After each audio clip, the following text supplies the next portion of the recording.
They told her she was special, that her blood was pure, that no one outside their walls could comprehend the gift she carried in her veins. But what she couldn't know, what she didn't know, was that the very thing they praised in her was the sickness they had passed down for generations. She was 13 years old when they told her who she would marry. He was 15, and he was her brother. This isn't fiction. This isn't ancient history. This isn't some forgotten European monarchy. It's rural America, hidden in the hills down winding roads not marked on any map. Families that still practice what the rest of the world pretends never existed here. Not just in breeding, but something far older. A belief system rooted in isolation, pride, and a God they created in their own image.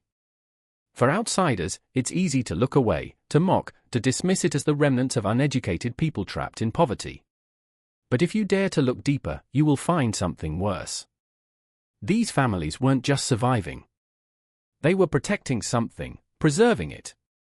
A custom so disturbing it was never meant to be seen by the outside world. She never questioned it. How could she? Every adult she knew spoke with the same tongue. Every photograph in the house looked the same. Pale faces, distant eyes, names repeated across the generations like a chant. There were no strangers, only kin, only blood. The town nearby never asked questions. They had learned long ago it was better that way. The stories were too old, too strange, and too close to home. Sometimes rumors surfaced of children with strange afflictions, of women disappearing after childbirth, of entire properties shuttered for years with no explanation. But the truth was never pursued. It was safer like that. But in 1997, one woman slipped through. She was born into the family, raised in silence, groomed for her role, and then she ran. She would be the first to speak out, not to the police, not to the media, but to a small-town nurse who noticed the bruises didn't match the story. That nurse made a report, and buried in that report was a single sentence that still chills the spine. She said her husband was her brother and that this was her family's way. What happened next exposed a horrifying tradition still alive and still protected in parts of the country we drive past every day. The girl's name was withheld from public records for her safety, for her sanity. But her story filtered through legal channels like smoke slipping through cracks in an old house. Her birth certificate was real. Her marriage certificate was filed. Her family records were intact, too intact. It was the consistency that disturbed investigators the most. Every name in that bloodline traced back to the same 5 surnames, repeated, interchanged, recycled. They lived in the foothills of eastern Tennessee in a cluster of houses not shown on GPS. No electricity, no phone lines, a private chapel at the center, painted white but long rotted at the baseboards. That's where the ceremonies were held. That's where the teachings were passed down. A book, not the Bible, but something else. Handwritten, leather-bound, passed down from patriarch to son. Its pages described a lineage that must never be tainted. A chosen line marked by God that had to remain sealed to outsiders. This wasn't just familial pride. This was doctrine, a theology of blood. The elders preached that purity came through suffering, that birth defects were not curses but signs of favor, that obedience to the family ensured survival in a world that had betrayed them long ago. And the children, they were born into it like cattle into a pen, marked, labeled, directed toward their fate. The woman who escaped told the nurse that she didn't understand what was wrong at first. Everyone else was doing it, she said. Her aunt had married her cousin. Her mother had married her half-brother. There was no such thing as a family tree, only a circle, a closed loop. She had never heard the word inbreeding until she was nearly 15. Whispered by an aide in a clinic, as if it were a curse word. When child services came, they found nothing. No drugs, no outright abuse, no one willing to talk. But what they couldn't see was the deeper truth. The manipulation was spiritual, psychological, generational. The children didn't cry. They didn't resist. They believed what they were told. That this was their duty. That love outside the bloodline was sin. And the girl, trembling in the corner of a dim clinic room, whispered, "They said I would ruin the blood if I left."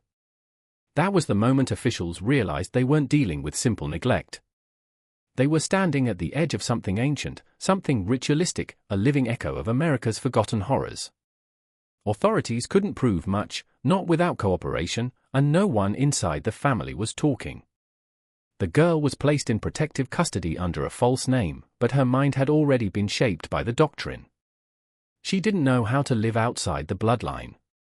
She didn't trust strangers.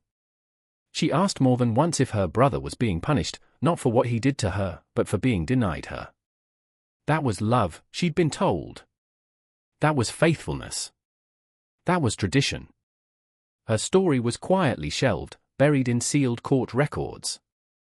But a single social worker couldn't let it go. She began investigating the family history, tracing land records, genealogy charts, even interviewing locals off the record. And what she found wasn't just disturbing. It was methodical. This wasn't accidental inbreeding. It was engineered. The family had bought up surrounding properties over several decades. They discouraged marriage outside the circle, homeschooled their children, built fences, not physical ones, but social, spiritual, and generational. Every child born was logged in a family book. Their traits noted, their matches considered from the time they could walk.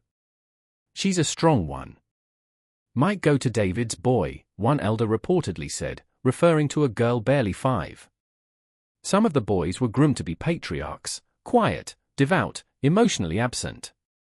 Others were discarded, sent to work camps in neighboring counties under assumed identities, never spoken of again.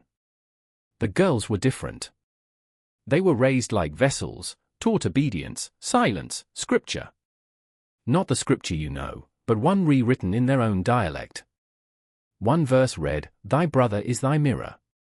In him, thy flesh shall be made full."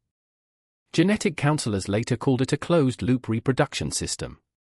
In plain language, generation after generation of cousins, half-siblings, uncles, nieces, pairing, breeding, repeating.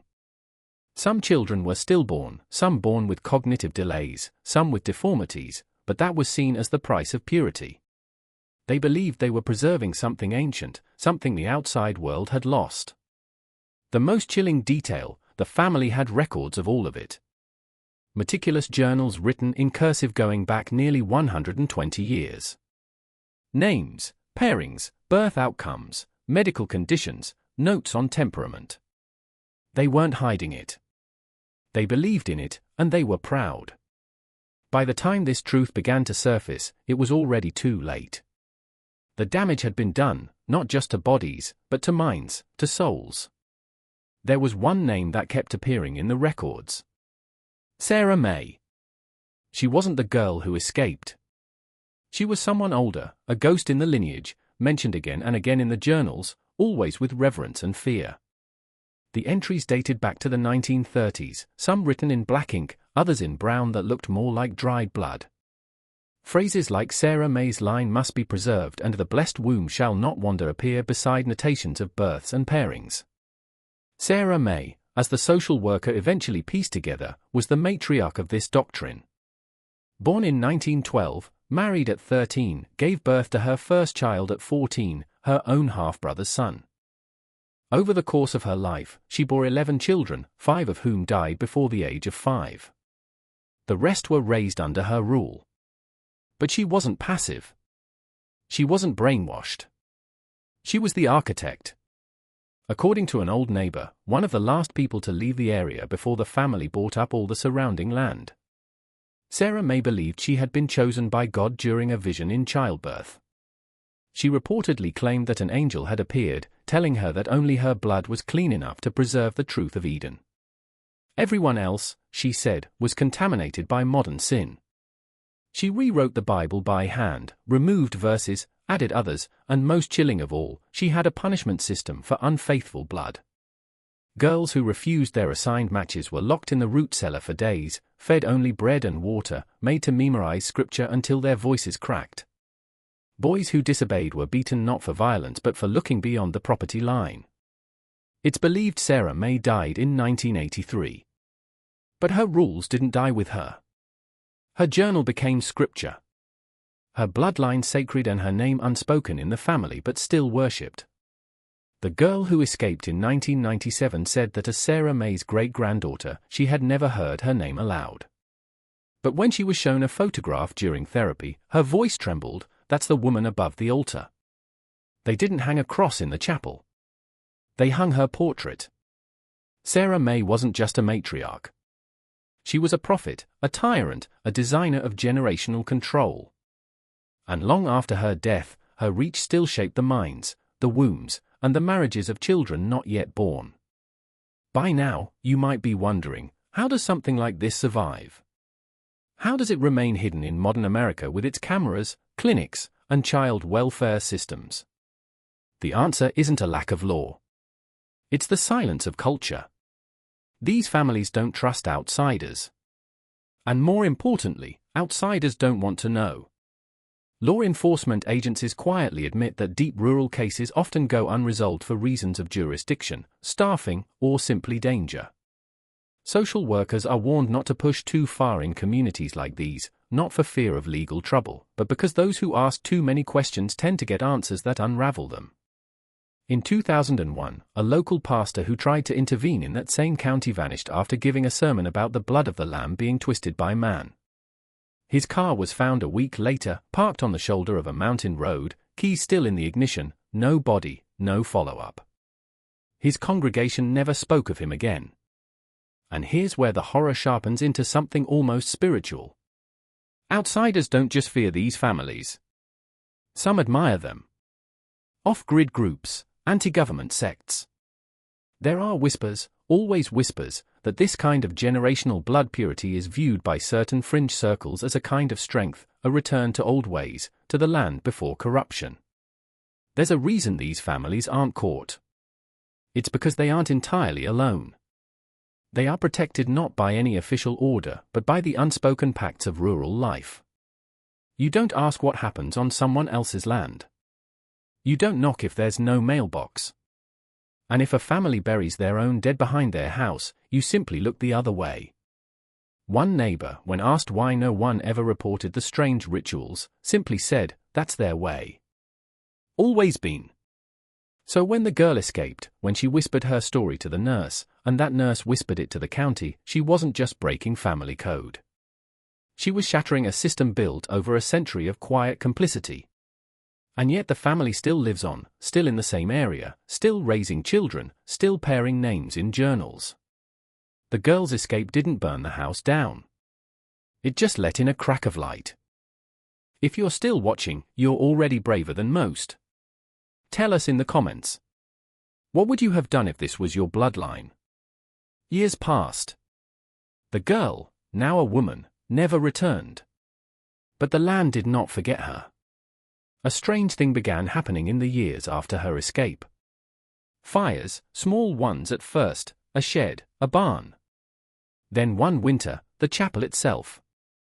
Locals claimed it was lightning, though the sky had been clear. Others believed someone had come back, not to reclaim, but to destroy, to sever what couldn't be untaught. But even in ashes, belief can survive. The family rebuilt, not the same way, smaller, quieter, more guarded than before. They stopped filing births at the county courthouse, stopped allowing any of the children to attend even the local clinic. They vanished deeper into the woods. No phones, no cars, just long gravel roads, motion-activated cameras, and signs that read, "Private trespassers will not be warned again." Yet, one record did leak out. In 2009, a midwife who had briefly worked with a satellite clinic just beyond the county lines reported a home birth that left her shaken. The infant had no external ears. His limbs were malformed, but the parents, a couple in their late teens, appeared unfazed. The boy, barely 20, referred to the baby as the next in Sarah's circle. The girl, his wife, had a distant stare. She never spoke a word. The midwife was told never to return. She didn't. The journal entries from the earlier investigation, those seized and copied by the social worker before she retired, included chilling plans, predicted pairings stretching into the 2030s. Children who had not yet been conceived were already promised based on temperament, facial symmetry, blood like cattle breeding, except the cattle believed they were divine. This isn't just about genetics.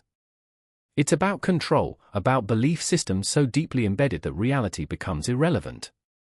These children grow up thinking the outside world is dangerous, that schools will poison their minds, and that doctors will sterilize them.